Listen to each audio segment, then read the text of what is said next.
Tesla has made quite an impact on the car industry, sure, but also on the air we breathe and the water we drink. It's all connected. The impact on the industry is very easy to see. Before Tesla, no one took electrification seriously, and ever since then, everyone has aspired to become the Tesla killer. Well, they've been acquitted due to lack of evidence, but that's a different matter. I've got Cern here. Cern Basher is a big name on X who does all kinds of analysis because he knows his way around some numbers and charts. You can find out all about him in the link below. But in the meantime, we're going to just talk about this. We've got some information about the actual impact Tesla's having on the air you breathe. I'm Brian. Welcome to Futuraza. So, this tweet, it's a little small here, but we can make it bigger in post. It's probably looking fine for you folks at home. Cern Basher, at Cern Basher, Tesla's massive impact. With 7.5 million Teslas sold since 2012, here's a rough estimate of the annual impact of those sales. Talk me through it. What are we looking at here? Yeah, well, I thought that some people were losing sight about one of the true benefits of EVs, and in particular Teslas, because of the number of vehicles that are out there. So as of the end of Q1, there's over 7.5 million Teslas that have been sold. And so one thing that I know about Tesla, and I know it's confusing for a lot of people, is they don't require gasoline. If you look What? for a place to put the gas, it doesn't go in the frunk, Huh. even though there's a nice, place there to put, liquids and stuff. That's not for gasoline. So when you look at then, assuming the average Tesla vehicle drives maybe 13,500 miles a year on average, if the miles per gallon equivalent for ICE vehicles is 32, which I think is being pretty generous for the ICE fleet out there, and let's say fuel costs in the United States of $3.25 a gallon on average. Also generous for a lot of the places that people live. That might be the average by state, Yeah. but if you were to average it by population density, it would be higher. But yes, continue. And also conservative because we're looking at global numbers here, and certainly gasoline prices in anywhere but the United States generally a lot higher. Right, particularly in European nations. So anyway, just going at these numbers, which I think are pretty conservative, the Tesla fleet right now is saving an annualized 3.2 billion gallons of gasoline a year. That's the run Wow. rate, right? And then the amount of savings in dollars is about $10 billion of savings not spent on gasoline. Now, do the 10 oil and gas billion. companies even notice that? Maybe not. But, not so long ago, that number was about a billion. So it's 10x really since 2021. In 4 years, it's 10x. But you don't understand. Your energy probably comes from coal and burning tires. You've seen they're endless, and they all reach the same conclusion. Even if you were to power your EV with a coal-fired grid, it's still better. How's that possible? It's better to have the pollution at one big central location where you can apply some pollution control, like scrubbers and so on, to extract some of the pollution coming out of the smokestack than each individual tailpipe. It is absolutely true. When you look at a combined cycle natural gas power plant, they are able to extract so much more energy out of the same cubic feet of natural gas than you could get in your small local power plant on board. So even if you used gasoline to power the power plant and transmit the power to the EV, it would still be more efficient. And that's not something they really do. And the other thing too is even if there are some coal-fired power plants, over time they're going to be replaced, right, by cleaner, more efficient sources of power. So even if you're buying an EV today, and even if all the electricity produced in that for that EV was by coal, that's not going to be the case 5-10 years from now. No. Right. But the grid can't handle it. Like on Thanksgiving, when you get a notice from the governor saying, please stagger your turkey cooking times, otherwise the whole grid goes. That call doesn't come, does it? Because that's not a thing. That's right. We can handle peaks when we know they're coming. And if everyone is charging at night, and then for that matter, if everyone has an ability to turn their car into a stationary storage device that could feed back to the grid in times of demand, which is something that even Koch Industries is doing in Texas with Ford Lightnings. Yeah, use your Ford Lightning as a virtual power plant that we can draw from and will pay you. These are coal guys and they get it. Let's go to your next slide here because you got some bullet points here, 7 bullet points. Uh, Yeah. Walk me So through we've them. talked about the first couple of them. 3.2 billion gallons of gasoline not burned every year, right? So that's about 30 million metric tons of CO2. That's a pretty decent amount. 10.4 billion saved annually by not buying gasoline. Now, some of that obviously is not all savings go in people's pockets. They have to pay for the electrons, but still, it's a very significant savings. Now, if the average gas station sells about 1.5 million gallons per year, then we need 2,133 fewer gas stations, Wow. right? Now, ever since I've owned an EV, I've never regretted not having to put gasoline in it and going to a gas station. That's actually been kind of a nice side benefit to being able to charge at home. Um, Yes. And and then, I will interrupt you on that and say I've had people say, I can't afford 20 minutes to charge up, even if it is 15. I can't afford that. And I say, but you can go to the gas station every week through the whole year just so that you don't take the proper time to use the bathroom on your one road trip. Buddy, be real. I don't like standing out in all weather, but apparently they like huffing fumes more than I do. And you can tell by the conclusions they draw. Go ahead. yeah, that's actually a really good point, Brian, because how many road trips do people really do? And you know what? It's kind of nice actually to slow down on a road trip a little bit. It Even really is. even if you are ready and the car's not ready to go, it's not fully charged yet or charged to the point that you can go to the next charging station. It's nice to have that extra break and kind of slow down a little bit. It's actually been a very pleasant side effect of traveling with an EV. I Um, never would have done it on purpose, but now that I have been yeah, forced to do it, I love it. yeah, It's how you can do 12 hours and arrive simply sleepy rather than fried. that's right. That's right. So not having to go to nasty gas stations, I think, is a big plus. Point number 5, 7.5 million people who resolve recalls, in quotes, with Mhm. over-the-air software updates without wasting your time at sleazy car dealerships. And it's not just so there's a couple things about the recalls. First of all, Teslas get recalled more than other cars because one of the criteria for a recall is how hard is it to do it? And the answer with Tesla is, in many cases, it's effortless, which means they're required to do it. On a lot of cars, things don't get recalled that should be Mhm. because it would present too large of a burden. And forget the hassle of not getting your recall fixed, you have to schedule it. You have to take time. You have to spend the money to drive. They don't pay for your gas, but with an over the air update, it is simply updated. That's right. And then back to a couple of environmental things again. Because you don't have any oil changes, there's about 25 million gallons of motor oil saved every year, I assuming you never change thought your of that. right. And maybe there's other lubricants and fluids as well that are in ICE vehicles that are not in EVs that also could be added here. And then the other thing, which I think actually is also vastly misunderstood, is because there's 7.5 million fewer tailpipes, we have better air quality, right? Particularly in urban areas, and that has incredible health impacts. Fewer asthma cases, less respiratory illness. And related to that too is brake dust. It's huge. Because of the regen in EVs, you're using your brakes a lot less, and that is huge. I have not yet heard of anyone that I know personally getting their brake pads changed on a Tesla. I know of people who've upgraded to like racing packages, Mhm. but brakes just kind of don't, you're not using them. When I bought the car, I wanted to see how long it would be before I had to touch the pedal.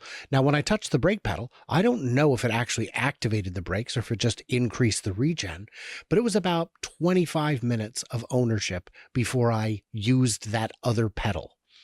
So it's pretty big benefit.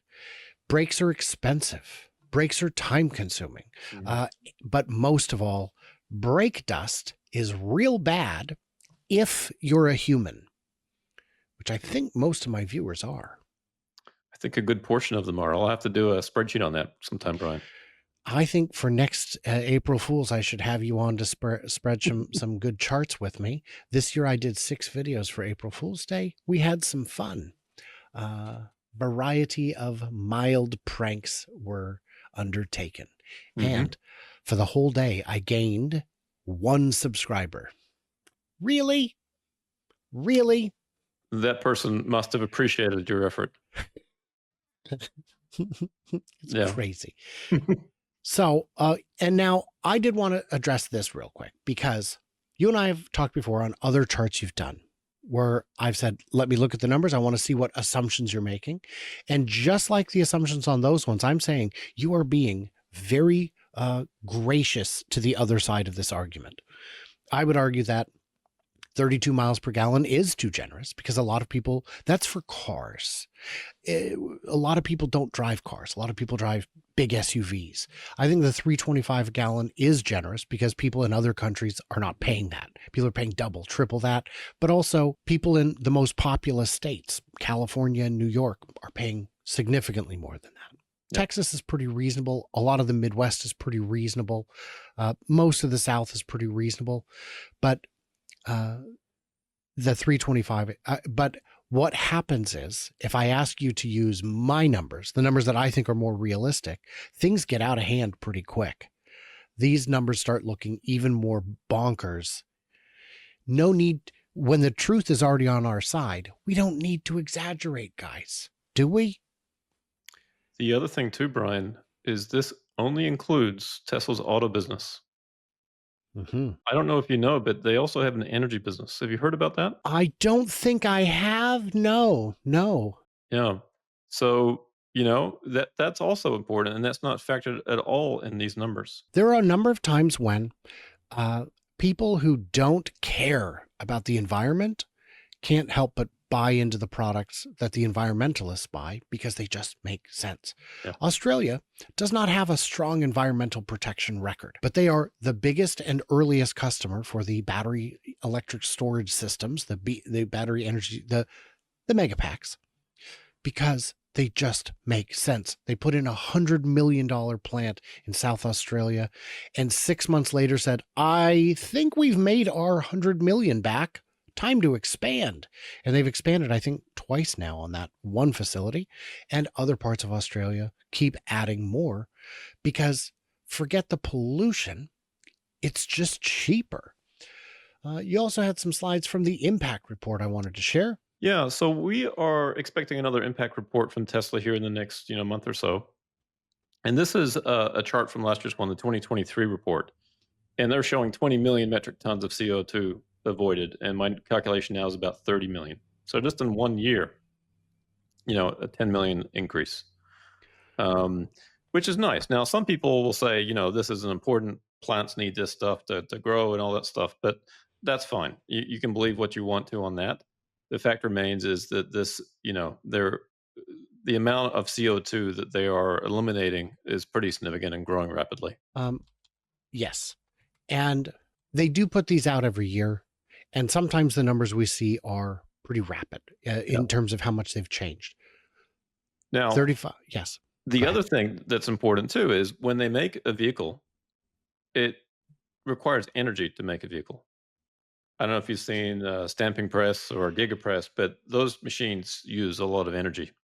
Mm-hmm. And so another thing that Tesla has done is try to use less energy per vehicle in producing them. And you can see here a stat from Shanghai versus Fremont. They use 35% less energy per vehicle when they make it. And so that's also very impressive. Fremont was a great deal for Tesla, but it's also a bit of an albatross. Yeah. They got a great deal on it. Everybody won on that deal.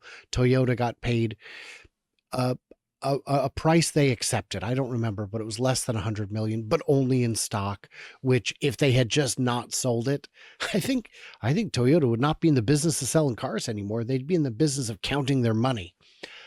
And of course, Tesla got a factory for free, but it's got some inherent inefficiencies. Then the second number there on Berlin.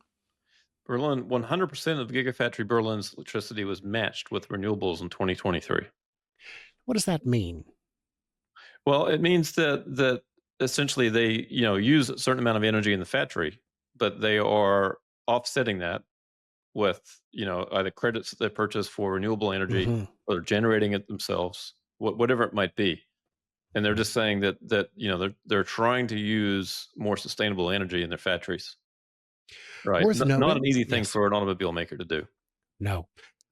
I've had people look at the Giga Semi factory going up in Sparks, Nevada, I guess it's middle of nowhere, Nevada, near Reno, and say, wow, they're not putting solar on the roof. I thought they cared about the environment.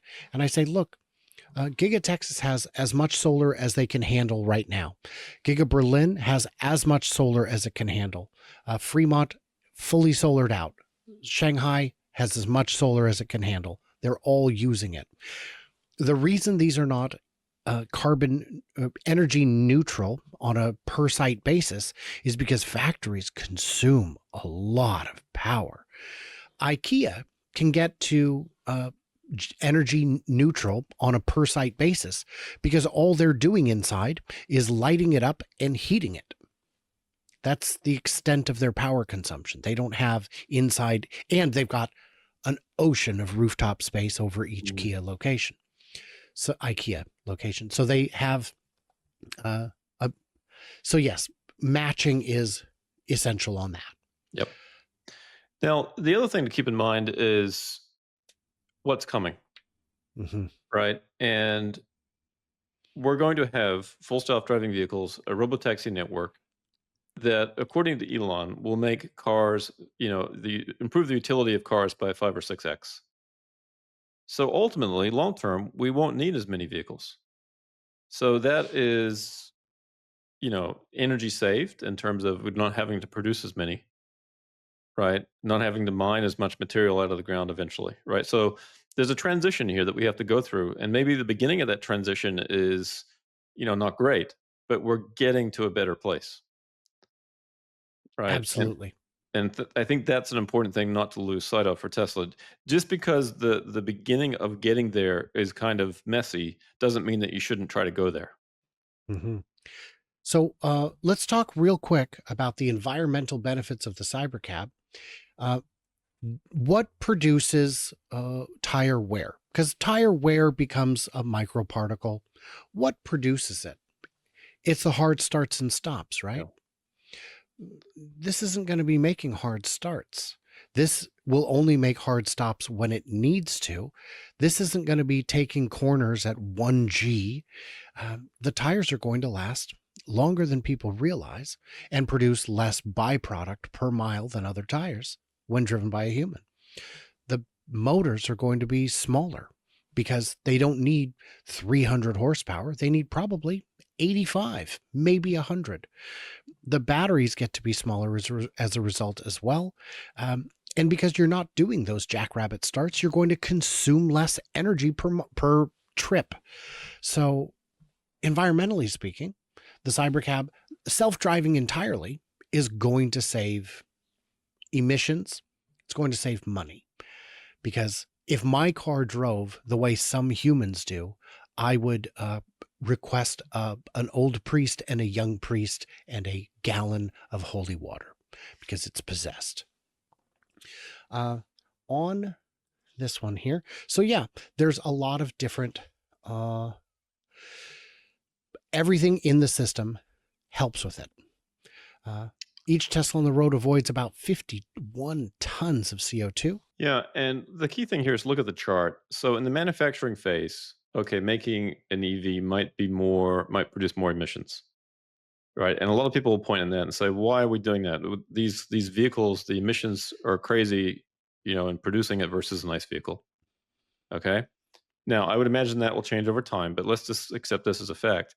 The key thing then is over the lifetime of the vehicle, right? Right. The ICE emissions are much higher than the EV emissions, and so you get the benefit pretty quickly. It looks like in the space of about 3 years, you make that back, and so that's a pretty short turnaround. It's very short, and it Depends on the energy mix from the grid that you're Mhm. on. One person said, "Well, 3 years is no good. I trade my car in at 3 years. I've only broken even on my CO2." And I say, "Did you trade it in or did you scrap it? Right. Because if you traded it, somebody else bought it and that Yeah, car continues." that's right. Now, Tesla says here that the numbers they're presenting here are conservative for two reasons. It assumes no improvement in grid emissions, right? Mhm. So we talked about Mhm. that earlier in terms of the grid is constantly improving, right? And that an ICE vehicle maintains its fuel efficiency throughout its lifetime, and that's also a stretch. Right. Both of those are charitable assumptions. Yeah, Just for the sake of argument, let's pretend the grid is not getting cleaner, which it is, and that cars are maintaining their efficiency, which they are not. Agreed. that's right. So here's just a few examples in the U.S. and New York, Model 3 and Y. Um, just looking at the CO2 emissions versus the average premium ICE vehicle. So the personal use of the solar charged 72, personal use versus grid charged at 116, and then the average premium ICE vehicle 445. So a Hmm. massive difference. Hmm. The same numbers on the right side for New York. I've had people try and compare a Toyota Corolla to a Model 3, and I say that's a pretty dishonest comparison. But even in those comparisons, Tesla still comes out pretty favorably Yeah, for a vastly superior car. that's right. And then similar charts for Europe and then for China, same kinds of numbers. Um, in Europe, it's very similar to the U.S. In China, it's even better. Mm, hmm. Yeah. Very cool. And did we want to talk on this one? D This just explains some of the methodology behind it. We can just leave this here for a second. I don't think we need to Sure. address anything. The full impact report, you can Google it, Tesla Impact Report. It'll take you We'll straight put to the a site. link in the description as That well. too. Okay. And then the final thing I wanted to mention is, again, it's something else that's coming in addition to robotaxi is the Tesla Semi. Hmm. And so you may have heard this before, but in the United States, these semis, they call them combination trucks, represent 1.1% of the entire fleet, yet they account for 16.4% of total emissions. Yeah. So, to the extent that we can make a dent into that, that again will reap tremendous health benefits for the entire population. The trucks not only create emissions of nitrous and what was it, nitrous oxide, and some heavy metals probably get in there, and carbon, of course, um, but also the brake dust because they don't have regenerative braking. How could they? And they're loud, man. Can we get past that? Just the volume alone. But the reality of the emissions is you can argue that they're clean enough all you want. Um, would you like your children to play on a playground that is elevated and just next to the highway where the trucks are blowing exhaust into your children's faces? I would not. I would argue that's a bad thing. Yeah, Elon has made some comments in the past about how living next to a highway is a very unhealthy choice. Yeah, And yet the city park is surrounded by cars, that's right. many of them idling. Oh, but Yeah. the good news is Subaru now has dog mode on their internal combustion cars. Yes, it leaves the car running. Oh, I get what you were trying to do, Mhm. Subaru. I do not approve of your method. So Yeah. guys, in the comments, what did we miss? What did we misunderstand? Leave it, I beg of you. For those who do not know, this channel survives primarily through the good graces of my Patreon, X, and YouTube premium members. And for them, not only do they get a hearty thank you from me, but also you get bonus content 5 to 7 times a week, stories that will not fit, stories that are too late breaking to be put together into a larger thesis. And of course, you get to watch me doing the daily puzzles, see if I'm actually sharp or not. It may surprise you. Some days more than others. Some days you're like, "Whoa, Brian is having an off day." And that happens too. Cern, I want to thank you for taking so much of your time for us today.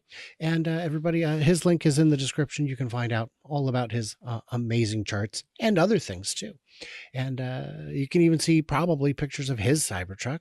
I don't remember if I've seen pictures or if I've just seen it, but either way, everybody else, like, subscribe, do what you do, stay tuned, stay juicy, and I cannot wait to hear from you clever robots after I get back from China, I guess. Have a great trip, Brian.